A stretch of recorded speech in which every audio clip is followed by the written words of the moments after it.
Hello, everyone, and welcome back to We're All Mad Here, episode 151. I'm your host, Rachel. Last episode, I mentioned Bruno Bettelheim, the psychologist who was not actually a psychologist, but whose ideas about autism infected the community for decades to come, nevertheless. Bruno made his mark on autism research and psychology in general in the US, but he was actually from Vienna, Austria-Hungary. Born August 28, 1903, Bruno always had academic ambitions and started his studies at the University of Vienna around 1921. But soon after he began, Bruno's father died of syphilis, and Bruno had to leave university to help run his family's sawmill. His role in the business lasted for approximately 17 years. In his early 30s, Bruno returned to the university and worked his way up to and through the art history PhD program. So it's false to say that Bruno wasn't a doctor, he just wasn't the kind of doctor that had any business being in a medical setting. Bruno married a woman named Gina, though I was unable to find out when they were married. It was most likely when Bruno was in his 20s. Gina was a teacher, and for 7 years of the Bettelheims' marriage, they housed an American child named Patsy. Bruno would later report that Patsy was autistic and had behavioral issues, and claimed that he had been her primary caregiver. This was false, however. Gina was Patsy's surrogate mother for the entire 7 years. Bruno had always been interested in psychology, particularly Sigmund Freud, and read all of Freud's material while in college. The art history program at his university required students to take 1 or 2 introductory psych courses, which looked at Jungian archetypes in art and, quote, art as an expression of the unconscious. I think this is a great approach to art, but a decade or so later, Bruno would consider these Psych 101 classes as more than enough experience to call himself a psychologist. For whatever reason, Bruno and Gina's marriage started going downhill in the 30s, and Bruno began having an affair with a woman named Trudy. But in 1938, Bruno, along with the entire population of Austria, had bigger problems than a failing marriage. On March 12th of that year, the Nazis invaded Austria and started to annex Austrian Jews. While Bruno was technically Jewish by birth, his family had never really practiced. That, however, didn't matter to the Nazis, and Bruno was arrested. There is no mention of Gina or Bruno's children being arrested, so I can only assume that Gina, and therefore her children by extension, were not Jewish. Soon after Bruno was arrested, the other 4 family members fled to America. Bruno was transported to Dachau and later Buchenwald, 2 concentration camps. While there, he befriended Ernst Fettern, a social psychologist, which, much like his art psychology classes, Bruno believed was a qualifier to work as a psychologist himself. Bruno was imprisoned for 10.5 months, I'm sure the worst 10.5 months of his life, and immediately moved to Chicago after being freed. He met up with Gina there, but they soon divorced, as Gina had been seeing someone while Bruno was imprisoned. This seems a bit cold on Gina's part, but Bruno didn't seem to mind. He quickly married Trudy, his fling from back home. Trying to help as many concentration camp refugees as they could, the Rockefeller Foundation set up a program that linked European scholars with American universities, who were encouraged to hire them in any academic capacity. Bruno got a job as a research assistant at the University of Chicago in 1939. The professor he worked with, Ralph Tyler, was funded by the Progressive Education Association to evaluate how art was taught in high schools, an obvious perfect fit for Bruno with his art history doctorate. But as Tyler's funding started to run out in 1941, Bruno scrambled to find a new place to work. He wanted to stay in academia, but it seems he also wanted to branch out from art or art history. And so he started lying, telling prospective employers that he had a doctorate in psychology. He also didn't correct his employer, Ralph Tyler, when Tyler wrote him recommendations that said Bruno had 2 PhDs, one in art history and one in psychology. Robert Gottlieb, a biographer of Bruno, said that in his desperation to stay employed, quote, "I suspect he said what he thought was necessary to say, and then stuck with these claims later on when, given his pride, he could not acknowledge that he had lied." Other biographers and critics have pointed out that in addition to Bruno's lies, it would also have seemed pretty callous at the time for anyone to second-guess a Holocaust survivor. And then, of course, there is the American obsession with any kind of European accent, with many of us assuming that certain accents from the continent automatically mean intelligent and qualified. But in my view, none of this is really an excuse, because it wasn't like Bruno had no skills. He had his doctorate, and even if an academic job wasn't available, he had about 2 decades of experience as a lumber salesman in his father's business, a skill that could be applied to tons of jobs. But when Tyler's funding ran out in 1939, Bruno got a job as a professor at Rockford College in Illinois. In the middle of his 2 years there, Bruno wrote and published a paper about his experiences in the concentration camps, titled Individual and Mass Behavior in Extreme Situations. Bruno was a good writer, but there were 3 problems with his psychology paper. 1, of course, he wasn't a psychologist. 2, it was full of made-up data. And 3, Bruno's internalized anti-Semitism was on full display. Bruno claimed in the paper that he had interviewed 1,500 fellow prisoners and that while in the camp, Viennese psychoanalyst Richard Serba had treated him. As we've discussed, being treated for a mental illness does not make one a psychologist. And second, while it's doubtful that Bruno did interview that many, if any, prisoners during his time in the camps, it's doubtful that Bruno had access to anything with which to record whatever was said. Trying to accurately recall his interviews simply from memories of 5 years before can hardly be considered accurate data. He also lied in the paper and said he had a doctorate in the philosophy of education. As I mentioned, Bruno is, these days, considered to be extremely anti-Semitic. Throughout his life, Bruno would say that any Jew who died in the Holocaust did so because they hadn't worked hard enough, basically, to not die. He certainly picked up the individualism of his new homeland, didn't he? Despite being in the camps, going through the trauma involved during and after being there, and watching fellow prisoners be killed in every way possible, he still blamed those who died for their own demise. He went on record saying that the Frank family, of Anne Frank, essentially deserved to be caught because they didn't hide well enough and didn't own guns. Bruno really was meant to be an American. Richard Pollock, another Bettelheim biographer who we'll hear more from later, said that Bruno probably saw in Holocaust victims, quote, the same cowardice that he himself had displayed in the concentration camps.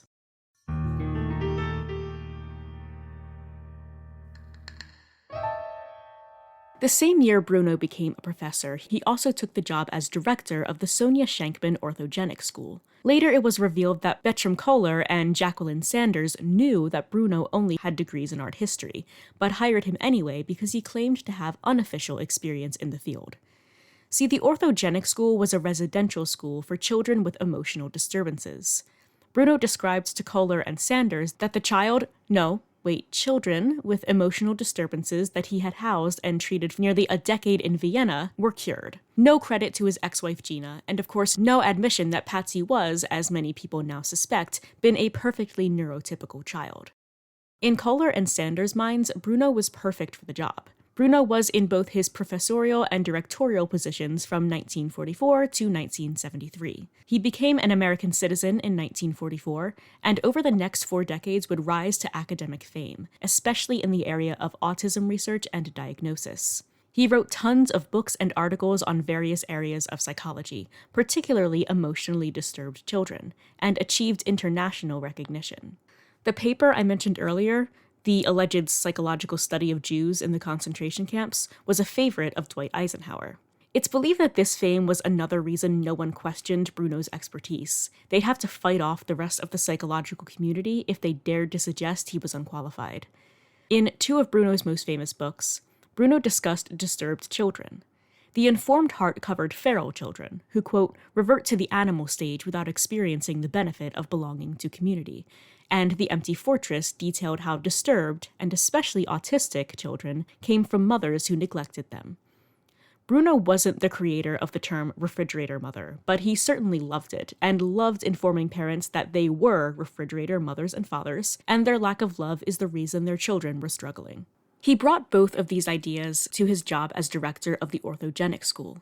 He used milieu therapy, or middle therapy, which helped children form attachments with adults in a controlled environment, something Bruno said they needed after he had performed a parentectomy that separated the child from their neglectful parents. In 1969, Richard Pollock set up a meeting with Bruno. In 1948, then 14-year-old Richard, racing around with his younger brother on a family vacation, witnessed the accidental death of his younger brother when the brother fell down a shaft in a hayloft. 11 years later, Richard was lamenting not knowing his younger brother more. Even though they hadn't been far apart in age, Richard's brother had been a residential student at the orthogenic school for 5 years before he died. If anyone could tell him about his brother, Richard figured, it was the director of the school. So he sat down with Bruno, expecting the man to describe his brother as something along the lines of spirited but with a good heart. Instead, Bruno launched into a litany of insults against not only Richard's brother, but the boy's parents.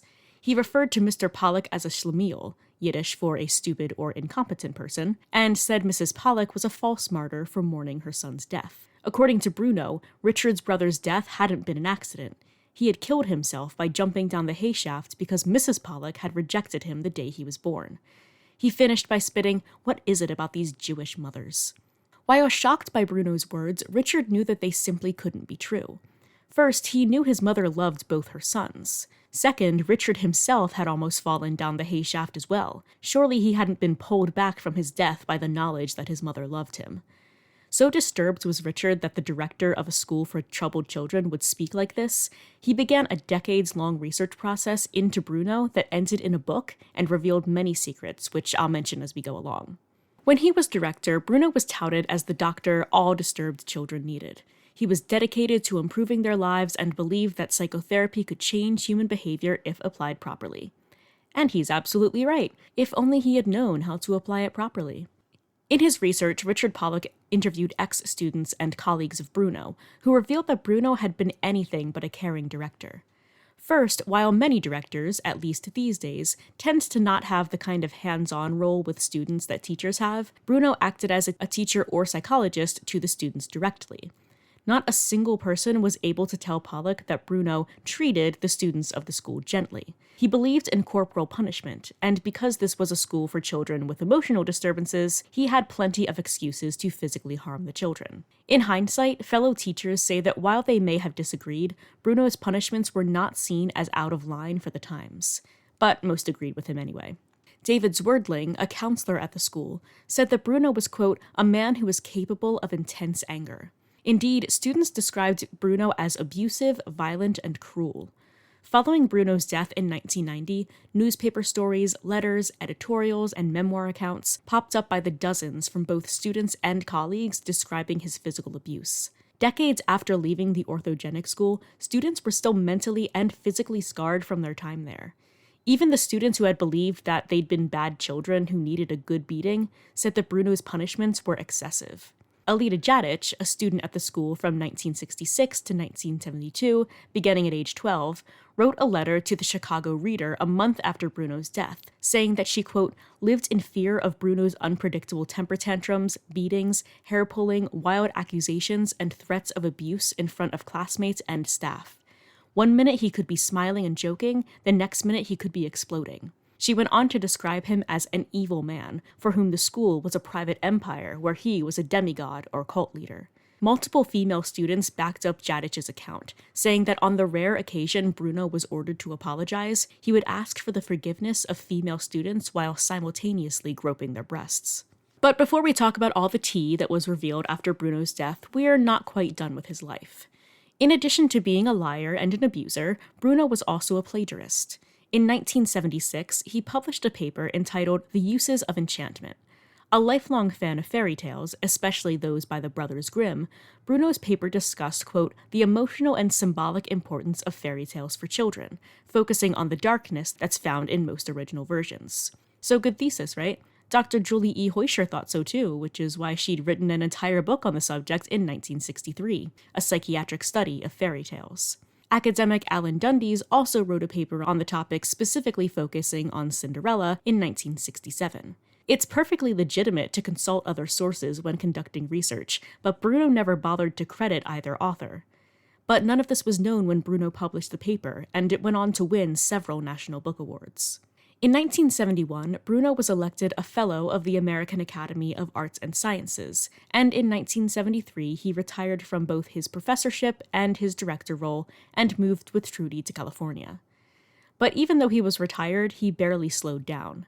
He kept writing and taught at Stanford University.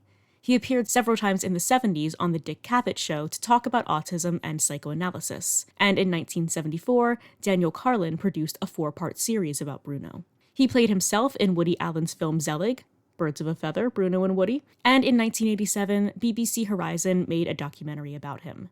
It's believed that this continued fame is what kept people from coming out about his behavior and lack of credentials. One colleague also argued that, quote, Bruno's positive attributes predominated and an unmasking would fuel more malevolent forces. I just find it amazing that all of these people were scared of him while simultaneously being significantly more qualified than he was. And so Bruno's bad science was continually published and accepted nationally, if not internationally. As I mentioned last episode, his promotion of the refrigerator mother theory really did the autistic community a disservice, leaving children and parents alike emotionally scarred and feeling like failures.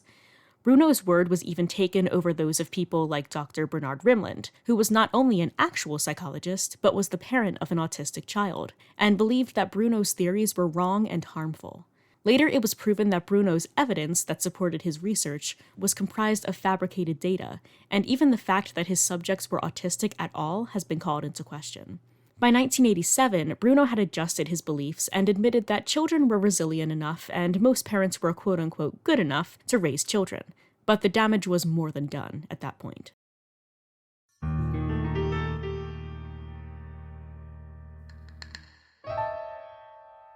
Bruno's wife Trudy died in 1984, and Bruno's depression worsened. It's believed that Bruno suffered from depression for most of his life, which is probably par for the course when you are a victim of the Holocaust. In the late 1980s, Bruno suffered a stroke, which left him partially paralyzed and cognitively impaired. As 1990 dawned, when Bruno was 86, he was full of health problems. Circulation issues with his legs, heart troubles, arthritis, and esophagus blockage, and an enlarged prostate. So on March 13, 1990, while in Maryland, Bruno took a bunch of pills washed down with alcohol and put a plastic bag over his head. It took less than a year after Bruno died for detractors to come out of the woodwork. Alida Jadich's account of the treatment at Bruno's school, initially anonymous, was published, along with many others. Alan Dundes, who had written the paper Bruno had plagiarized from, wrote an article about the incident, and he and Dr. Heuschler, the other victim, spoke publicly about the crime. In 1998, Richard Pollock, the man who had been horrified by Bruno during their meeting in 1969, published his book-length exposé on Bruno. He had spent the last 20-plus years conducting interviews and tracking Bruno's life. According to Bruno's first wife, Gina, and their 3 children, you couldn't believe a word Bruno said. A review of Pollock's book in the Chicago Tribune called Bruno a snake oil salesman of the first magnitude. The New York Times review said, under Mr. Pollock's magnifying glass, Bettelheim is seen in a new, harsh light and stands exposed as a brilliant charlatan. The Baltimore Sun pointed out that Bruno had, quote, exploited American deference to Freudo-Nietzschean mindsets and interpretation, especially when intoned in accents Viennese. One allowance turned into 2, which turned into hundreds, and finally thousands. Bruno had no reason not to lie. No one ever questioned him, so why tell the truth? In another profession, perhaps art history, Bruno could have been considered simply ambitious, but as a psychologist, his lies and disregard for his patients and students had a negative impact for decades. Thanks for checking out this week's episode of We're All Mad Here. If you like what I'm doing, you can go to patreon.com/allmadpodcast and donate as little as $1 an episode for early episodes and bonus episodes, but you can also just help me out for free by going to iTunes and leaving a 5-star review. And of course, you can find me on social media, Facebook, Instagram, and Twitter. That's all for now, and I'll see you guys next time.